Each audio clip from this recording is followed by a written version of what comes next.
What's up, guys? Mad Scientist 7890 here. Jman, the IWR show, your next Trivia Challenge champion. Oh, thanks, ladies and gentlemen, right here. This right here. Staying with me, Daddy-O. See the name right there? Ryan. Transition champion. Whatever, you can say transition all you want. Because I'm it's the truth. going to be rocking this Brother Ray 04 style, ladies and gentlemen. But that will be Saturday. This video here, it is an in-the-lab video. Technically, we're in the studio. But I want to talk about the dungeon. The IWR dungeon, we're calling it. As we're calling it now. But we want to talk about Impact. We just got done watching Impact, and we got the replay here going on behind us. And how apropos is it that it's behind us? Because that's pretty much the direction TNA is going right now. Backwards. Yeah. Yeah, because, you know, we're going to start out here with this little segment that they had with Sting, Flair, and Hogan. Just... if you could call it a segment. This was really horrible. So, okay, so they're setting up Sting, Flair, No Surrender, and they're setting up Sting, Hogan, and Bound for Glory. Now, these are money-making matches. But in 2011, are these really big money-making matches? I mean, are fans really going to see this?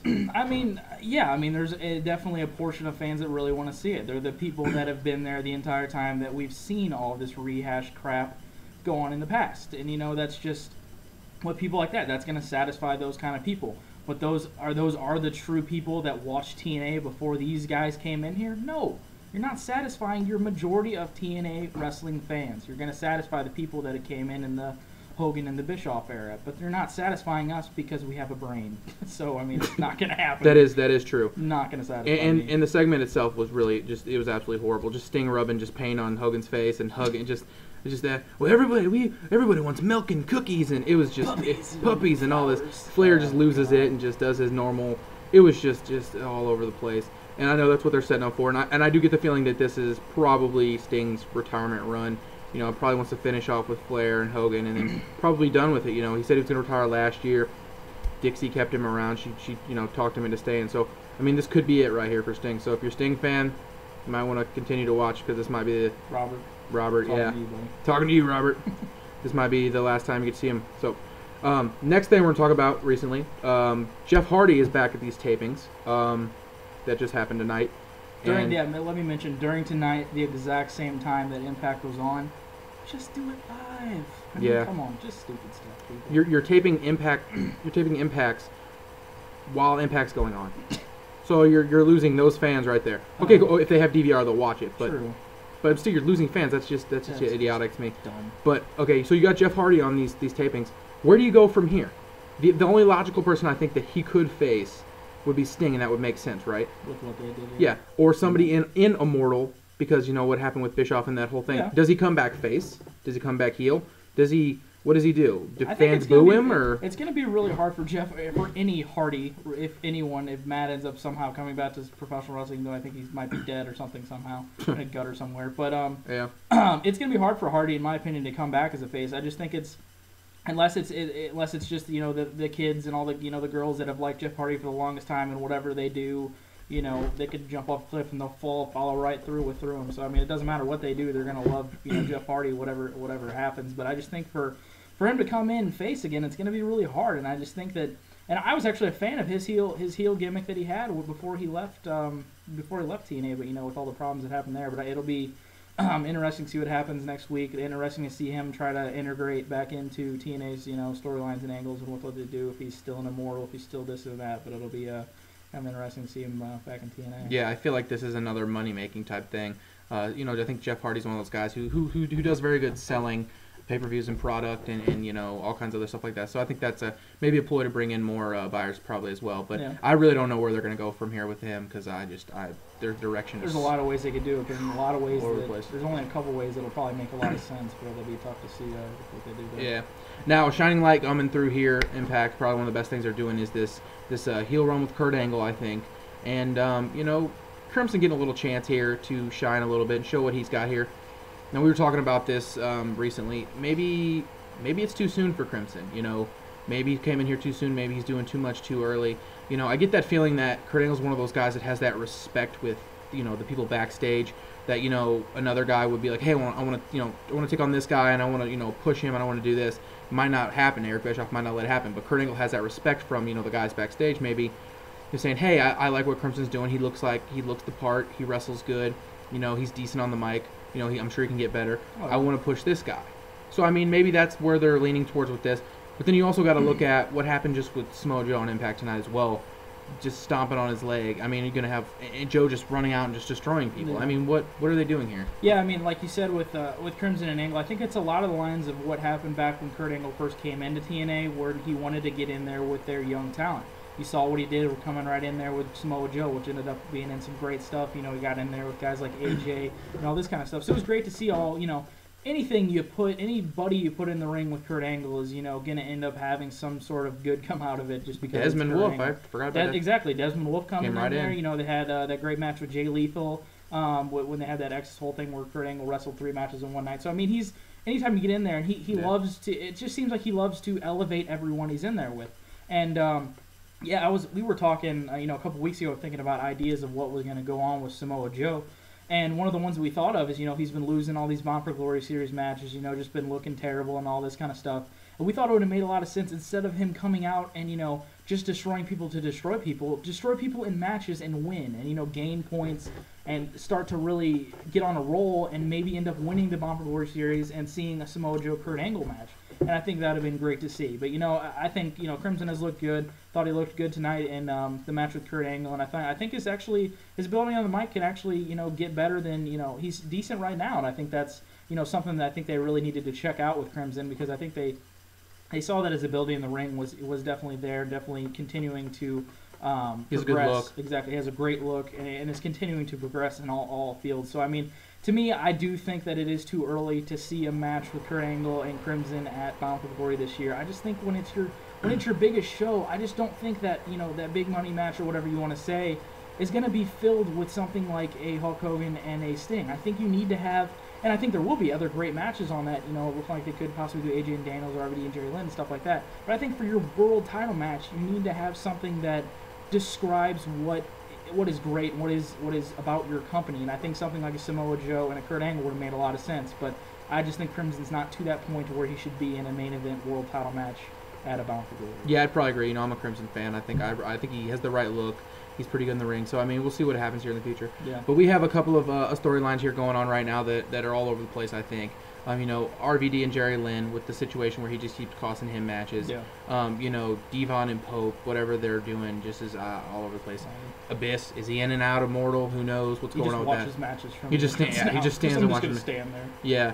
Anderson, what in the world is Anderson He's doing? obviously in the Army now. He's obviously, yeah. He's using his behind enemy lines Columbia gimmick. Yeah.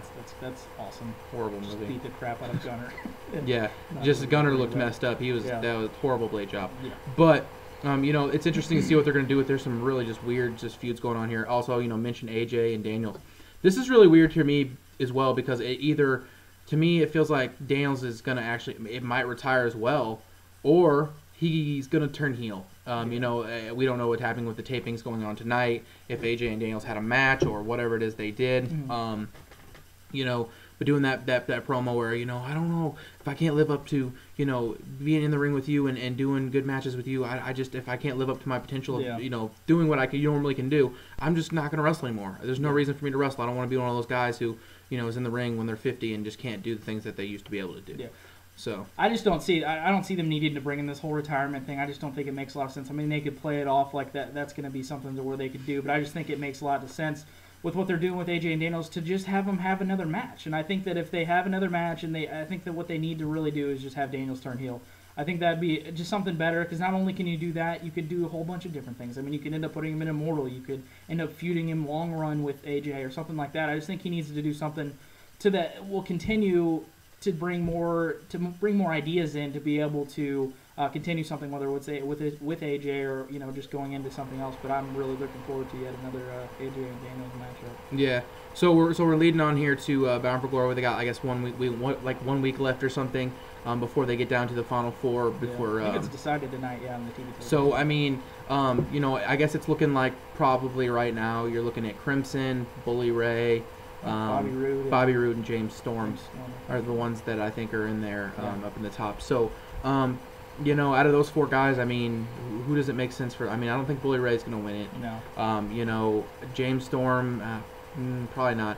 The only 2 people I really think could get this is either Robert Roode or Bobby Roode, I guess he's going by now, or Crimson. You know, there was a time where I thought Gunner might have been in there as well, but now they really can't do it like that because I guess Kurt Angle is in Immortal. I mean, I'm guessing that's where he's at right now. Playing it off as that, yeah. So, like I said, they're all over the place. The directions are crazy right now.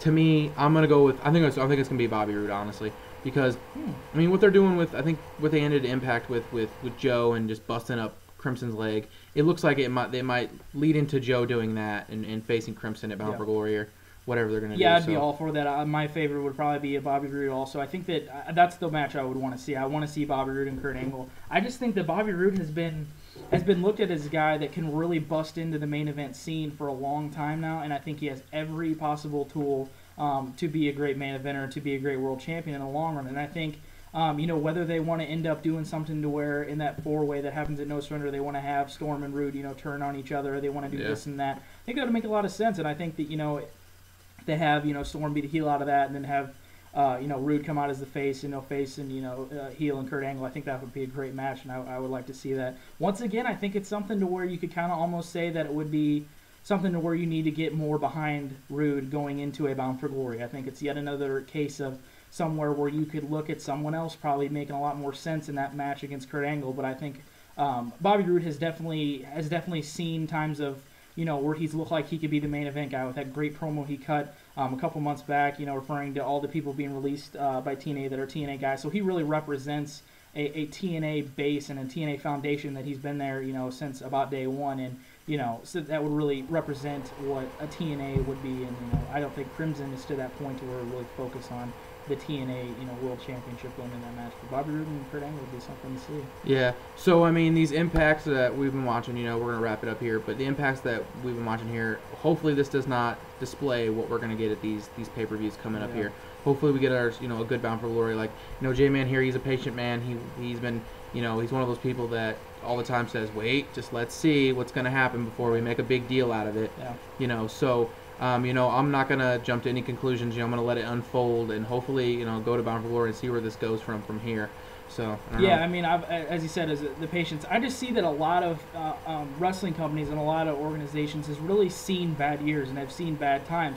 And I think that TNA's in a kind of a both situation where they're kind of bringing in new talent, they're kind of redeveloping their product, and I think, also bringing in new management and Bischoff and Hogan, it has really just seen it to where they need a transition, they need a renewing of what they're going to do, but I just think they're going about it the wrong way. Other companies have seen that where they, brought in new managers, brought in this or that, trying to make the product, different and fresh and all this kind of stuff, but I just think that they're going about it the wrong way, but hopefully they could get on a track of, seeing shades of greatness in TNA's past and seeing a new version of that greatness in a bigger limelight and in a bigger spotlight, which I think TNA should be focused on.